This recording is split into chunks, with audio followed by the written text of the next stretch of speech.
human disaster, but the nice thing about being involved today is that what we have is a good news story to tell you, because you've heard already this morning from your area directors and from John Trumper about just how very successful the company has been over the past 5 years. You've also heard about the aims and objectives of each of your branches to ensure even greater success in the years to come. Well, for the rest of the day, we're going to be looking at the years ahead, looking at all the exciting prospects that you have in store for the company, and finding out about how those exciting prospects are going to affect everybody that works for the James McNaughton Group. Now, one of the most important areas in any company like yours that's growing as quickly as you are is the development of the employees through your recruitment and through the training of those young people who are going to be the company in the future. So I'd like you now to welcome your chairman, Margaret McNaughton, for her appraisal of training and youth employment with a view to the year 2000. Ladies and gentlemen, your chairman, Margaret McNaughton.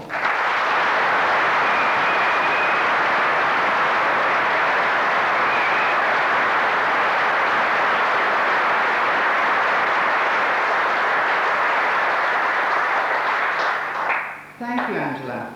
What an entrance to follow. I'm not sure who decided on the programme for this morning, but I think I ought to have a word with them. Morning, ladies and gentlemen. What do you think our industry will be doing in the year 2000 and beyond? What will customers expect from merchants? But what will staff expect from employers? Will our way of living and our expectations be drastically different from today? If I could answer all these questions, the McNaughton Group would have a head start on all other companies in the country. We don't have that type of crystal ball, but we can use past and existing knowledge of our business. We can study present trends in the trade, anticipate opportunities to expand business, and actively plan now to overcome some of the difficulties we know are ahead. People are the heart of our company, and one of the trademarks of McNaughton's has been the extreme youthfulness in years and temperament of the staff. Now, this does not include people like myself, Peter Birch, Ron Barham, one or two who might just be admitting to being over 45 years of age. However, we all know that the number of young people leaving school has been diminishing over the past 2 or 3 years. And by about 1992-93, the number of school leavers in the United Kingdom will be some 1.5 million fewer than 10 years ago. We therefore have to look at a different pattern of employment for many people. As a company, we have a good track record. As you know, we came from nothing to one of the top 4 companies in paper merchanting in 15 years. Now, we've had ups and downs, and good times, and not such good times.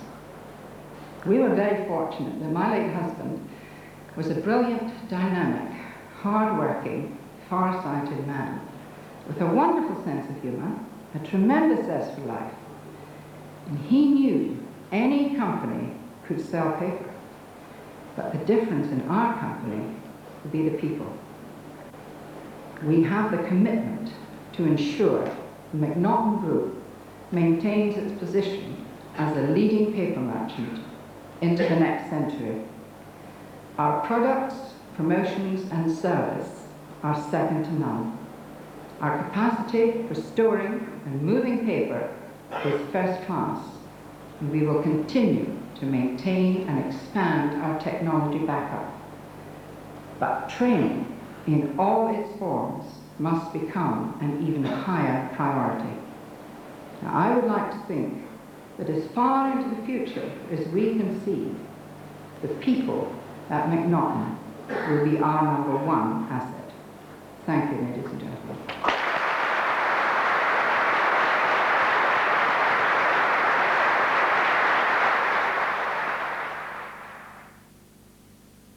Now, there are, of course, a number of very key areas within your company, and during the course of today we're going to be looking at these areas with the help of some of the people who are actually involved in working in them. Now, for instance, cash management is certainly a very key area in the company, and to define how credit control operates within McNaughton's, I'm going to be joined now on stage by Mark Harsnett, who's the Group Credit Control Manager, and Alan Dillon, who's the Director of Sales for your South London branch. Mark and Alan.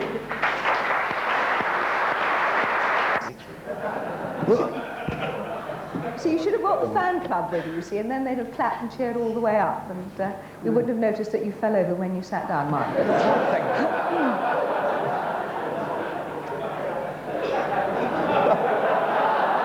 Shall I do it again? Sorry. I'll try again. Repeat performance. Oh, elegantly done, elegantly done. Now, Mark, when we heard earlier from your area directors, they all were talking about this subject of credit. So obviously it's a very important area within your company. Yeah, as with any company of our size, and in particular our type of business, that has to be the case. Especially with interest rates at their current level, it has to remain a closely monitored area, not only for the group, but for each individual branch. So to sum up, what would your message be to everybody in the company to help with credit? Well, I've got a very simple answer, actually. I believe if you really happen, then it will happen. I would say teamwork, good preparation, and professionalism. Everybody working together, making the company profitable and successful. Alan and Mark, thank you very much indeed. David Clark.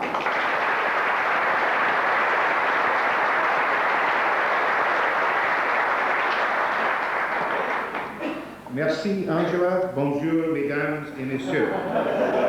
That will be the end of the French lesson for this morning. It's my job to try and put into perspective the outlook for paper and particularly the implications for merchants. And life is not always what it seems when we take a slightly different perspective. The business is becoming more complex. It's not as easy as it used to be, but as I said, it requires a greater professionalism. To succeed in this business has always required know-how. It has always required some kind of know-how and efficiency. But added to that will be another requirement, the very word I mentioned at the beginning, the ability not only to react to change, but to anticipate change, to be ready for change. Change has to be welcome. The British industry in paper fought change and almost disappeared. 15 years ago, the United Kingdom was the largest producer of coated paper in Europe. Today, it is one of the smallest, but that is changing with new investment. And I would urge even for a British paper merchant, or British-based paper merchant, to look internationally, not only as you do for your source of supply, but also for new markets, new opportunities, new ideas. I wish you success for the rest of this conference today. I hope that you meet your targets for the next 2 years. I don't know where and when your next conference will be, and without preempting anything or saying that I'm trying to avoid travel, let me give you the idea that I hope business goes so well that it will even be in Paris. Thank you for your attention.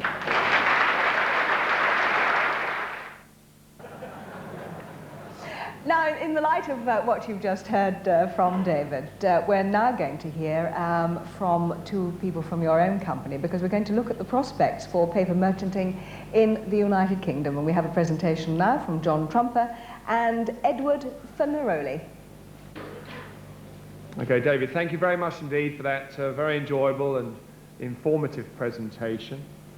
And I'm sure when you leave us today, you'll be convinced that we have very stout hearts at McNaughton's. We have very strong nerves at McNaughton's, and obviously in the paper trade as well. Ladies and gentlemen, Edward Fenaroli and I would like to expand upon some of the subjects that David has raised, and in particular the implications for paper merchants in the future. We will be looking at the UK merchant market in total and how our company is positioned to take full advantage of ever-changing paper trade. What I'd like to do now is to hand you over to Edward, who's going to give us a review of the UK merchant market. Edward. Thank you, John. Well, a very good afternoon, ladies and gentlemen. David Clark spoke earlier about the outlook for paper, its implications, and the ever-changing scene of the paper industry as a whole. John Trumper continued the theme by drawing your attention to the changes in the high street, covering both supermarket trading and the banking system. Now, David covered in detail the key issues, not only within Europe, but globally. For we have to accept that the international scene and its many changes, whether they be political or financial, is now very much part of our domestic and working lives. Our own performance is 6.7%. Now, in conclusion, ladies and gentlemen, over the last hour, much has been said about our industry, supported by statistics. There can be no doubt about the theme, and that is change. Now, change creates opportunity, and as a group, we are well equipped in all departments to fulfill the needs of our potential and existing customers, for McNaughton's are the paper professionals.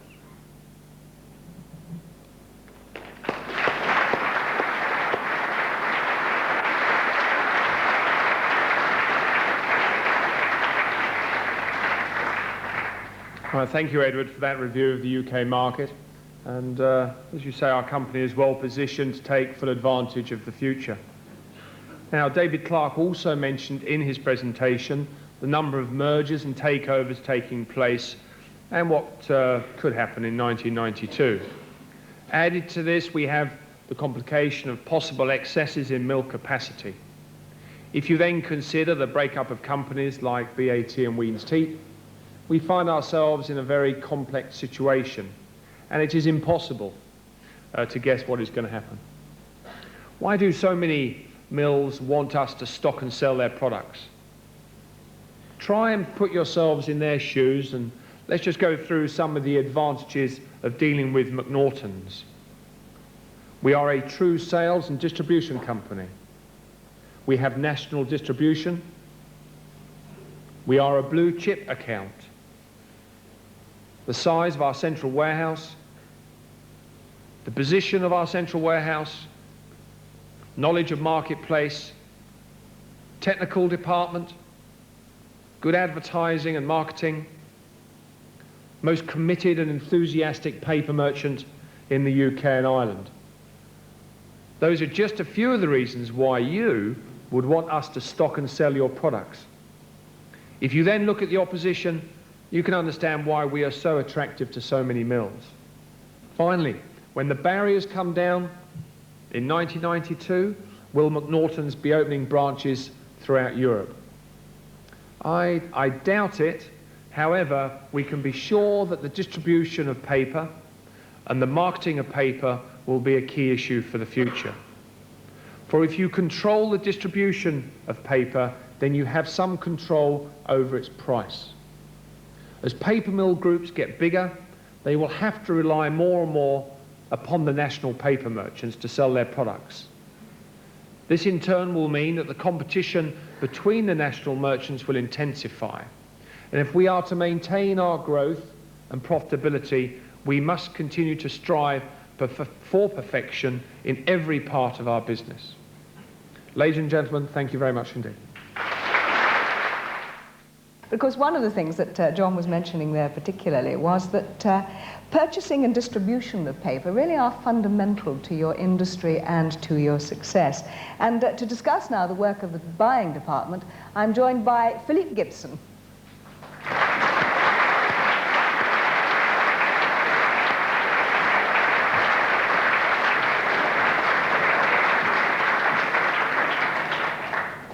Only I'm not joined by Philippe because I gather he's in a meeting somewhere.